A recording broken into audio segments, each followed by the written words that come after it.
अंकिता सूरजला नेहमीच गेम समजावण्यामध्ये किंवा त्याला इतर गोष्टीमध्ये सपोर्ट करताना दिसत आहे। आमच्या घरामध्ये अंकिताने सूरजला राखी न बांधता त्याच्या हातामध्ये दिलेली आहे।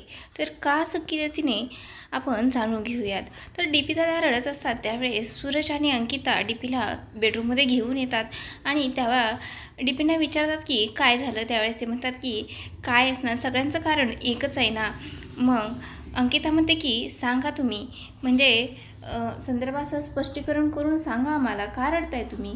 मग ते म्हणतात की काय सांगायचं आता, आठवण येते। मग अंकिता म्हणते की आता बांधली ना मी राखी तुम्हाला, आता काय तुम्हाला शिरा हे करून देऊ का तुमच्या। त्यावेळेस ते म्हणतात तसं नाही गं, पण पहिल्यांदा चुकतंय ना। मग अंकिता म्हणते हो, पण रडायचं कशाला मग। आणि त्यानंतर मग अंकिता म्हणते की पैसे काय तुम्ही बाहेर गेल्यानंतर द्या ना। मग डीपी म्हणतात की त्याचंच तर दुःख होतं आहे ना, अगोदर 2 होते आता 2 वाढले, अजून त्यांना पण पैसे द्यावे लागणार, असं ते मस्करीत म्हणत असतात।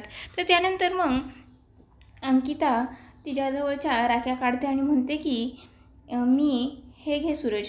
त्यावेळेस सूरज हात पुढे करतो आणि त्यावेळेस अंकिता सूरजला म्हणते की ही राखी मी तुला आत्ता नाही बांधणार, तू हे काम कर, ही राखी तुझ्या हातामध्ये घे आणि ही राखी मी तुला तेव्हाच बांधेन जेव्हा तुझं घर होईल। आपण ज्या वेळेस तुझ्या घराची ती फीत कापेल ना, त्यावेळेस मी त्याच दिवशी ही राखी तुला बांधेन आणि ही राखी तू वेगळी ठेव, त्या दुसऱ्या राख्यांमध्ये ती मिक्स करू नको। त्यावेळेस सूरजही म्हणतो हो।